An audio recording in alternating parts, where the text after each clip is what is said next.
Hey, welcome to another update on Archmage Rises, Gary Riley's favorite game. As you can see, I am back home, regular digs. This is now the same as it always has been. The kids actually didn't like the beard very much, and the wife was totally against it, so it didn't last even 24 hours in the house. But that's okay. I like it better this way, and now we can move forward on the game. So, big update this week. I pushed out, now that I got home and, familiar with the family and all that stuff, I pushed out a new update, which is downloadable from Steam right now, and that is build 11.1. And in that is a number of big fixes. I'm not going to go into all the fixes. You can read the article on the website about everything that's changed in it. But the big things are the Mac version works. Yay! That's good. There was a whole bunch of issues with the Mac version. It actually turned out that I needed to make a 64-bit build of the Mac version rather than 32-bit, and that's actually solved most of the problems. There are 12 bugs that were reported in the Steam forum, and I have fixed 10 of them and concluded 10 of them, so there's only 2 left. So those are all addressed. There was a big save file issue. If an NPC created leather armor in the Armorsmith's inventory, you wouldn't be able to load your save file. So that was kind of crappy. There was also another one where after you saved your game and you had a tower, you could actually never get back into your tower again. And only Captain Picard can say this best. That's where the build is at, so you go download that. I would like to do a couple shout outs. The first is to a couple of new people, Jiminy Yickers, SWL2072, and Dreadmore. These are guys that have all recently purchased the game and started posting on the Steam forum, so welcome. Thank you for coming. Robot Minion is a really great QA bug logging person. So he's done a great job logging most of the issues, and he did it in a way that was easy to reproduce what the issue was and to understand very clearly what the issue was. So thank you for doing that. Much appreciated. And I've responded to all or most of your posts. And finally, I want to shout out to Gary Riley. Now, Gary just found out about this game about 2 weeks ago, and he got really upset that he had never heard of this game before. And then he proceeded to not only buy the gold box edition so he can get it shipped right to his house when I finally finish the game, but he went and watched every single update video, and including last week, that's 83 videos that this man, I assume it's a man, put himself through.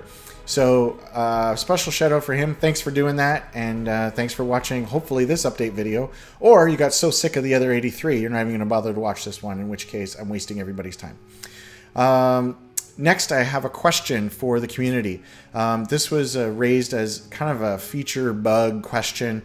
When you're in a town and you have a tower that is built in the same hex as the town, I allowed you to go from the town directly to the tower, and that was just a convenience feature, so you didn't have to leave the town, wait for loading screens, that kind of stuff.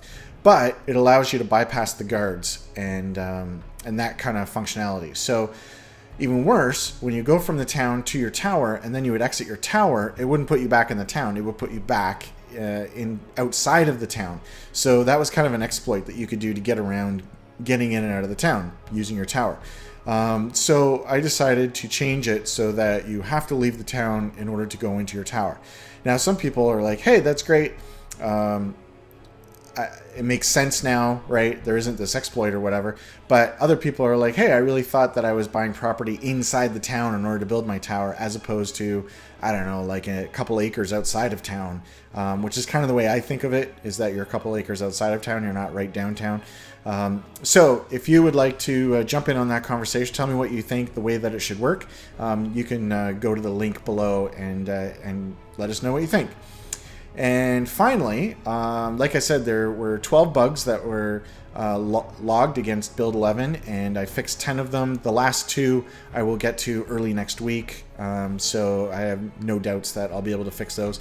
And so there won't be any outstanding bugs as reported by the community. I still have many of my own things that I want to finish and stuff.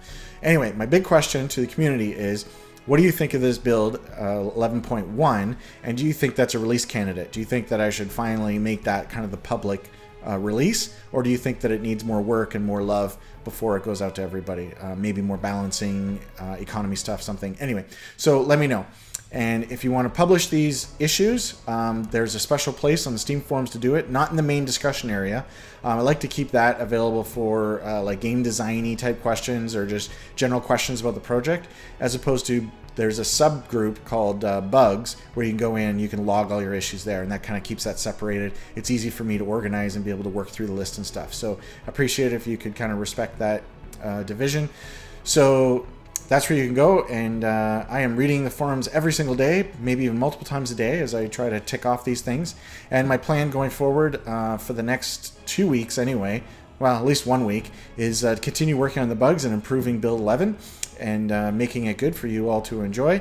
And then probably starting on build 12 in the new year when I come back from Christmas and that kind of stuff. So that's kind of the rough plan, and you can let me know what you think.